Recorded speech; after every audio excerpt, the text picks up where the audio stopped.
Cabin mate 24 hours study hall and work space mobile app download చేసుకుని ఇప్పుడే మీ cabin book చేసుకోండి. నమస్తే, నేను Keshav. Welcome to Suman TV. ఆంధ్రప్రదేశ్లో డిప్యూటీ సీఎం అటవీ శాఖ మంత్రిగా ఒక కీలక ఆదేశం ఇచ్చారు. దీని ప్రకారం మాజీ మంత్రి పైన, ఆయన కుటుంబ సభ్యులపైన కేసులు పెట్టక తప్పని పరిస్థితి ఏర్పడుతుంది. అటవీ భూములు, ప్రభుత్వ భూములు ఆక్రమించుకుని మరీ ఫామ్ హౌస్లు కట్టుకున్నారనేది ప్రధానమైనటువంటి ఆరోపణ. డైరెక్ట్గా పెద్దిరెడ్డి రామచంద్రారెడ్డి, ఆయన కుటుంబం ఇందులో ఇన్వాల్వ్ అయిందని దానిపైన ఎంక్వైరీ చేసినటువంటి అధికారులు ఇచ్చిన నివేదిక ఆధారంగా తక్షణం చర్యలు తీసుకోవాలని ఉప ముఖ్యమంత్రి ఆదేశించారు. అసలు ఏం జరుగుతుంది, ఏ వ్యవహారంలో ఈ చర్యలు తీసుకోవాల్సిందిగా ఉప ముఖ్యమంత్రి ఆదేశించారు, విశ్లేషించేటువంటి ప్రయత్నం చేద్దాం. మనతో పాటు అనలిస్ట్ చంద్ర శ్రీనివాస్ గారు. శ్రీనివాస్ గారు నమస్కారం. నమస్కారం అండి. చాలా రోజుల తర్వాత మళ్ళీ ఈ అంశం తెరపైకి వచ్చింది. ఆల్మోస్ట్ ఒక 4-5 నెలల క్రితం చర్చకు వచ్చింది, అప్పుడు పెండింగ్లో ఉంది. సో ఇప్పుడు విజిలెన్స్ ఎంక్వైరీ ఇవన్నీ కూడా కంప్లీట్ అయ్యి రిపోర్ట్స్ వచ్చినాయి. క్రిమినల్ కేసులు పెట్టండి డైరెక్ట్గా అని చెప్పని ఆదేశించారు అంటున్నారు. ఏంటి అసలు, ఏం కేసు, ఏం జరిగింది? ఈ పరిణామాలను చూస్తుంటే అండి, వైసీపీకి ముఖ్యంగా పెద్దిరెడ్డి రామచంద్రారెడ్డి పైన ఒక పెద్ద దెబ్బగానే భావించాలి. నెంబర్ టూ అంతే కదా.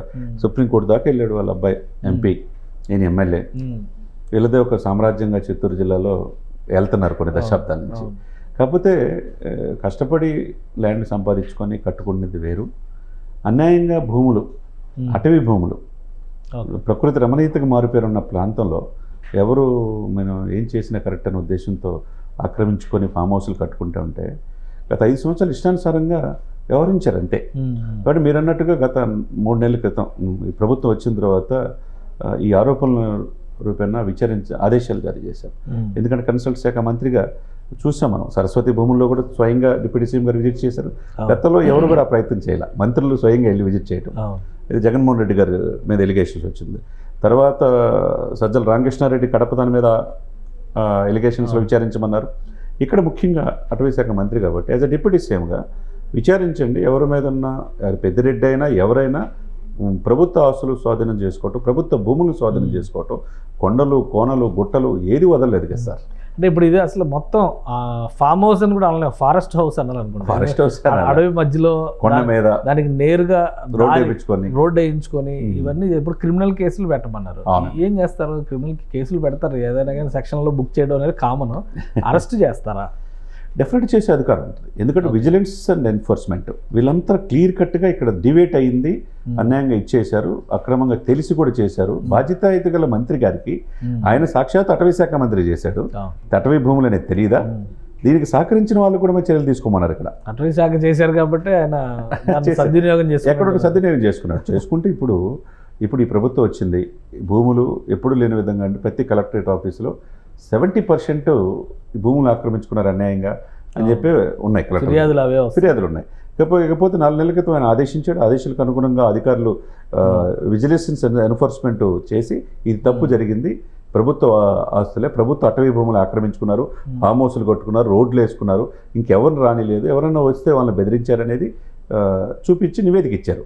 ప్రభుత్వానికి ఇచ్చినట్టే డిప్యూటీ సీఎంకి ఇస్తే కన్సల్ట్ మంత్రిగా అటవీ శాఖ మంత్రిగా ఈయనకు వచ్చింది. ఇమ్మీడియట్గా క్రిమినల్ కేసులు ఫైల్ చేయమన్నాడు. ఒకటి, తప్పు చేసినందుకు, ప్రభుత్వ ఆస్తులు ఇది చేసుకున్నందుకు క్రిమినల్ కేసు ఫైల్ చేస్తారు. అటవీ శాఖ వైల్డ్ లైఫ్ యాక్ట్ ఉంటుంది, అటవీ యాక్ట్ కింద కూడా ఇంకో కేసు ఫైల్ చేస్తారు. ఇది ఊహించిన పరిణామం. ఒకవైపు ఏమో మనం చూసాం, నిన్నగాక మొన్న ఒక్కొక్కటి కేసులు ఎట్లా వస్తున్నాయో, లిక్కర్ స్కామ్ ఏ విధంగా మెడకు చుట్టుకుంటుందో మనం చూసాం. మిథున్ రెడ్డి వెళ్ళాడు, ఆయన అరెస్ట్ కాకుండా ఉండడానికి ఆయన సిట్ విచారణకు కూడా వెళ్ళాడు. ఇంకా ముందస్తు బెయిల్ మీరు చెప్పినట్టు వేయలేదు. కసిరెడ్డి అన్ని చెప్పినట్టున్నాడు. ఇకపోతే మైనింగ్ ఒకవైపు, శాండ్ ఒకవైపు, ఇప్పుడేమో అడవులు. ఈ అడవులు వద్దు వచ్చింది. ఈ అడవులకి పరిరక్షకుడు ఎవరు, సంరక్షకుడు పవన్ కళ్యాణ్ గారు. ఈయన ఉపేక్షించే పరిస్థితులు లేడు. డెఫినెట్గా ఆయన ఎంత పెద్ద తలకాయలు ఉన్నా క్రిమినల్ కేసులు పెట్టండి. అంటే ఎవరెవరి మీద పెట్టే అవకాశం ఉంటుంది? ఇప్పుడు పెద్దిరెడ్డి రామచంద్రారెడ్డి గారి పేరు మీదే ఉండాల్సిన అవసరం లేదు కదా. సో ఆయన కుటుంబ సభ్యులు, ఆయన కుటుంబ సభ్యులు ఎవరున్నా దీంట్లో ఎవరి పేరు మీద ఉంది, ఎవరు బినామీ మీద ఉందా, ఒక కుటుంబ సభ్యులు వాళ్ళ భార్య మీద ఉందా, పిల్లల పేరు మీద ఉందా, డెఫినెట్గా దీంట్లో వాళ్ళు చెప్తే మీరు ఎవరు పెట్టమన్నారు, ఎవరు మీ పేరు మీద రిజిస్ట్రేషన్ చేయించుకోమన్నారంటే డెఫినెట్గా చెప్తారుగా. పెద్దిరెడ్డి పేరు డెఫినెట్గా వస్తుంది. కాబట్టి ఇన్వాల్వ్మెంట్ అనేది ఉంటుంది. క్రిమినల్ కేసు ఫైల్ చేస్తారు. అవసరం వేస్తే అరెస్ట్ చేసినా ఆశ్చర్యపడాల్సిన అవసరం లేదు. దీనికి తోడు ఆయాములో 5 సంవత్సరాల ఆయంలో వీళ్ళకి అటవీ భూముల్ని అక్కడ షెడ్ ఏర్పాటు చేసుకొని ఫామ్ హౌస్లు కొట్టుకోవడానికి, రోడ్లు వేసుకోవడానికి అన్ని డీవియేట్ అయ్యి పర్మిషన్స్ ఇచ్చిన అధికారుల మీద కూడా కేసు ఫైల్ చేసామన్నారు. Okay okay. అంటే ఇంకెవరు కూడా ఇంకా తప్పు చేయాలంటే భయం. రూల్ వైలేషన్ చేసినందుక వైలేషన్ చేసినందుకే. ఇప్పుడు అటవీ యాక్ట్ ఉంటుందండి, అటవీల సంరక్షణ, ల్యాండ్ యాక్ట్ ఉంటుంది, రెవెన్యూ యాక్ట్, ఇవన్నీ ఉంటాయి కదా. మరి డివేట్ చేసి అప్పుడున్న మంత్రి గారికి ఆ ప్రభుత్వానికి బాసటగా నిలబడి అన్ని పర్మిషన్స్ ఇచ్చిన వాళ్ళు కూడా నేరస్తులే కదా. కాబట్టి వాళ్ళు కూడా ఫైల్ చేసేసి క్రిమినల్ కేసు పెట్టమని చెప్పి అటవీ శాఖ మంత్రిగా నిన్న ఆదేశాలు ఇచ్చారు. అతి త్వరితగతిన రేపు ఎల్లుండో 8 క్రిమినల్ కేసులు ఉంటుంది.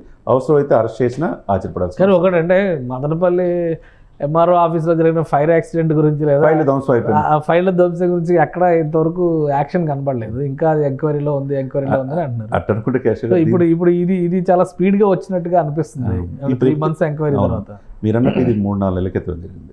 5 నెలల క్రితం ఇంకోటి జరిగింది. సాక్షాత్తు డిప్యూటీ సీఎం గారు ఎక్కడో నేపాల్లో ఇదైపోయింది, ఇక్కడ చెక్ పోస్టులన్నీ ఆపేశారు. పెద్దిరెడ్డి, మిథున్ రెడ్డి, రామచంద్రారెడ్డి రెండు పేర్లు కూడా చెప్పాడు ఆయన. అక్కడ కూడా తెప్పిస్తున్నాం లారీలు అన్నారు.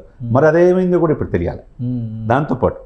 కాబట్టి ఇదేందో విచారించడమే కాకుండా డెఫినెట్గా ఆధారాలతో సహా చూపించి వాళ్ళ మీద క్రిమినల్ కేసులు ఫైల్ చేయాల్సిన అవసరం ఉంది. చట్టం దృష్టిలో ఎవరైనా సమానలే. ఇష్టానుసారంగా 5 సంవత్సరాలు ఇదంతా పక్క ఆధారాలతో చేస్తున్నారా మళ్ళీ, లేదంటే రెడ్ బుక్ రాజ్యాంగం అమలు చేస్తారా? ఇది రెడ్ బుక్ పరిధిలోకి రాదు. ఆధారాలు సార్. చట్టం దృష్టిలో ఏంటంటే అది పోలీసులకు కావచ్చు, కోర్టులకు కావచ్చు, సాక్ష్యాలు కావాలి.